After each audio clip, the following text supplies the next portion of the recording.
Hello, my name is Dee, and today I will show you how the reservation checkout flow works on RegShop. First off, select your products and then click on Next Step like usual. Next off, you fill out your billing information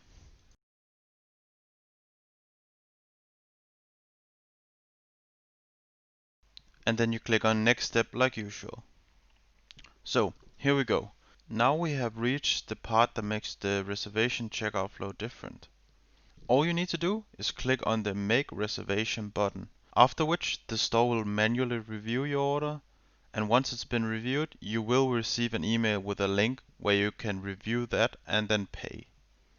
So here's the confirmation that we have actually placed a reservation that will be reviewed by the merchant. Usually stores will use this checkout flow if they are not exactly sure of the end price of their products. This could be, for example, a butcher's shop who wants to make custom cuts and can't know the final weight of the product upfront. Another example could be if the store just wants to manually verify the orders before allowing you to pay. Just know that the price you saw adding the products might not end up being the final price once it's been reviewed by the store. It could be higher, lower, but it could also be the same. It all depends. That's it for this video. Thank you for using RegShop.